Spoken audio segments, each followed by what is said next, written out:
How's it, beloved? Ke nna Oratile Kganakga, and welcome to another episode of Aura K. So we're back with season 2, and again, it's a very personal season, and yeah, we're gonna be sharing personal stories, personal wins, personal gains, and we are going to be sharing those with just between me and you, between me and guests, between me and you and Penyo, between it's a safe space. It's a personal space for us to share our deepest, darkest secrets. Maybe not deepest, darkest secrets, but yeah. Anyway, so when we last spoke, I think I was telling you guys about my mental ill health, and how I got diagnosed with ADHD and clinical depression. So for a long time, it took me a while to get to the ADHD diagnoses, right? And diagnosis. Why do I keep saying diagnoses? English is so hard, guys. English is very hard. So it took a while. It took many years, obviously, before I could get diagnosed with ADHD. I don't think there has ever been a time where I personally sort of looked into my symptoms and, wondered what they were, like that.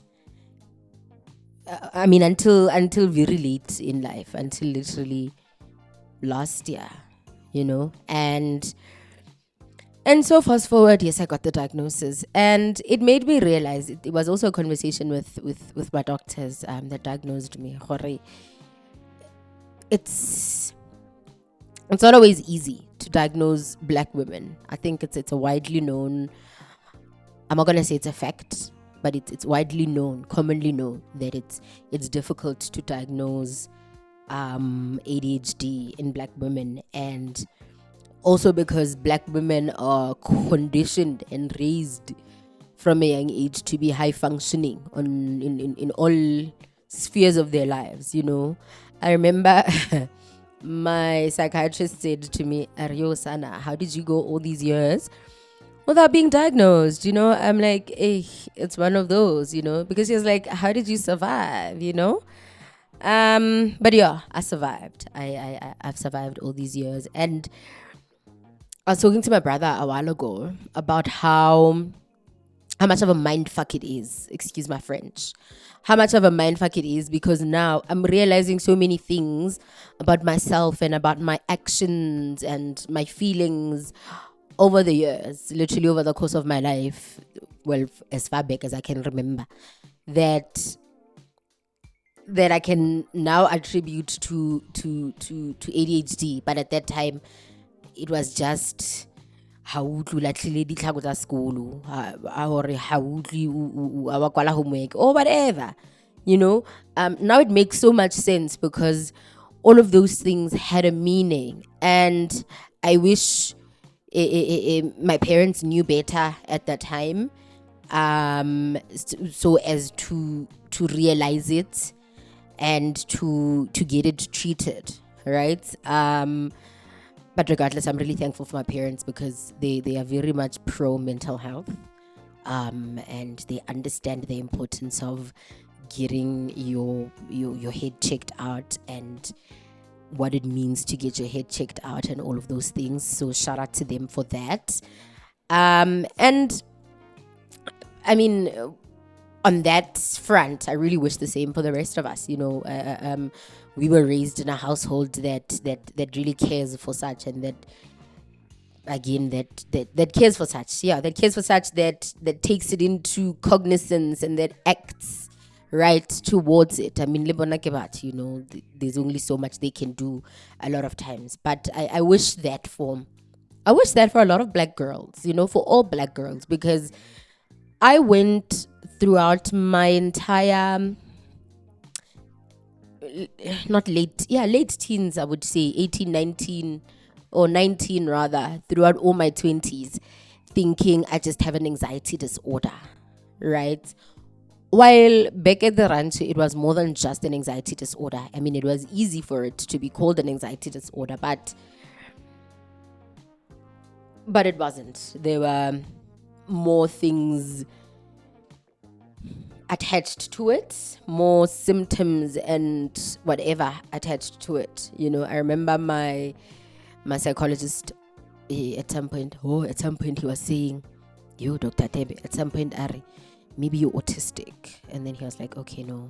He eventually was like, "No, you're not autistic." But then again, it really comes to show that black girls are misdiagnosed, man, with mental illnesses. Like I'm saying, I went through all my 20s really thinking that I've got an anxiety disorder. Fast forward, it's not an anxiety disorder. I just have ADHD. And now that I've realized and I have found out, and now that I know what it is, it's so much easier to live with, because now I understand my actions. I understand my feelings. I understand what it means when I have got so much to do, maybe around the house or work or whatever, but I just physically cannot get to it. That executive dysfunction. It's pop psychology, but it's actually real, right?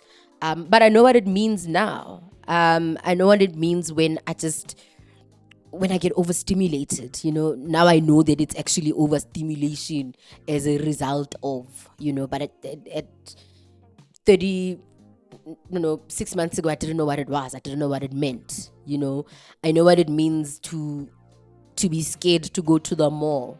6 months ago, I just thought it was social anxiety, but there's a lot more to it. I know what it means to just want to sit in quietness and not speak and not be around anyone. Not that I don't like people, but I'm just recharging. I attributed it a lot to, I think I remember saying to myself and to maybe those around me who know, I'm introverted these days. I'm not really an introvert. I just have ADHD, and it's just one or other symptom similar, So, my advice,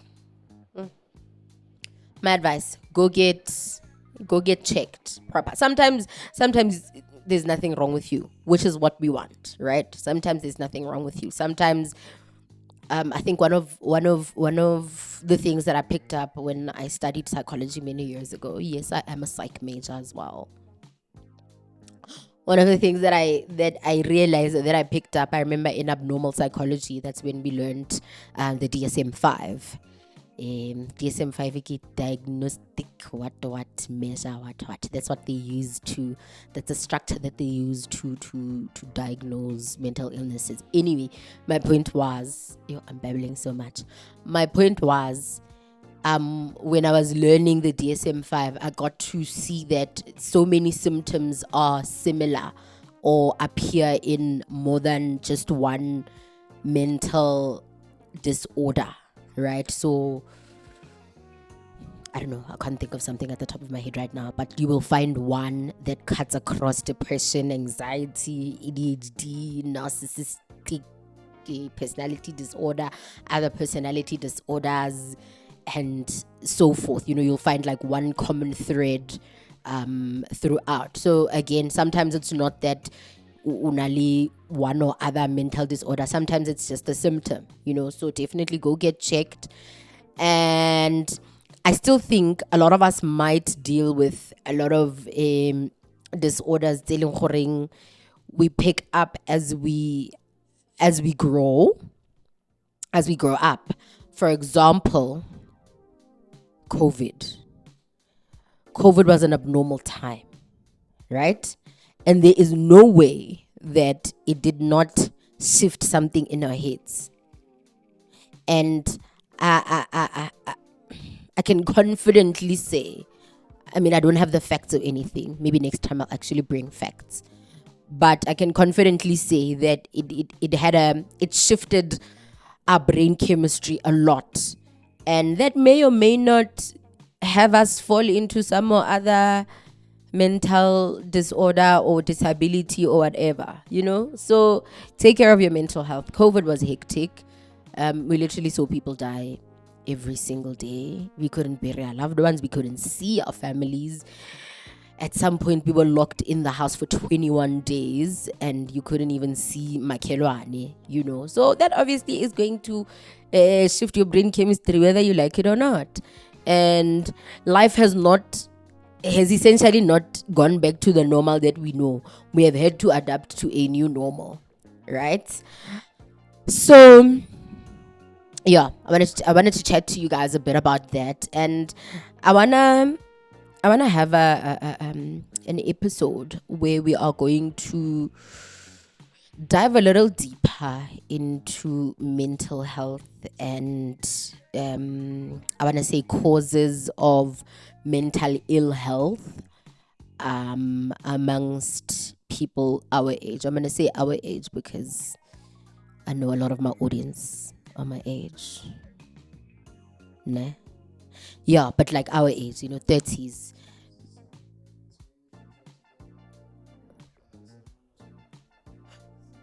Absolutely. I think I need to get like a proper, like a professional, where we could actually, let's do that. It might not be the next episode or whatever, but in episodes to come, we're gonna get a professional, and maybe we can ask them questions. Maybe if you guys also have certain questions you'd like to ask. I know we ask Google a lot of things, and there's a lot of pop psychology on your TikToks and social media and whatever. And sometimes we've got questions, and one other sad thing is that mental health care or psychologists and the like, they are not easily accessible to the average South African. Lucky are those with medical aid who can easily go and go see a psychologist or can easily go consult. Lucky are those who have the cash. I think the average hour with a mental health practitioner is easily 1.7, right? And nobody has that on hand. And sometimes you go Khayuan and you realize that you need to go more than once, So I'd really like for us to have somebody that we can chat to, ask questions, and get clarity on some things, especially clarity on pop psychology. Like I'm saying, we consume so much. Those posts that would say psychology says 1, 2, 3, 4, 5, and then you're like, psychology effing, bro. But those things, because there's so many of those things, they get into our heads, and we do this thing of self-diagnosing as well, right? We do this thing of self-diagnosing. We do this thing of diagnosing the next person and whatnot and the other. So it would be nice to have somebody to chat to. We are going to go look for somebody that we can chat to. In the meantime, you guys, if you have any questions, please write them down, or you can inbox them so that we have them on hand at the time where we would be having that guest that's going to chat to us about mental health. So get in our inbox on Instagram at Orake Podcast. You can get into my personal inbox on Facebook, Oratile Khanaka. You can get into my inbox on Instagram, DMs on Instagram, Ora Khanaka. You can get into my DMs on Twitter or X. I keep calling it. Nobody really calls it X, if we're being honest. Nobody. You can get there. I am at _AURA_K. So that is at _aura_K on X.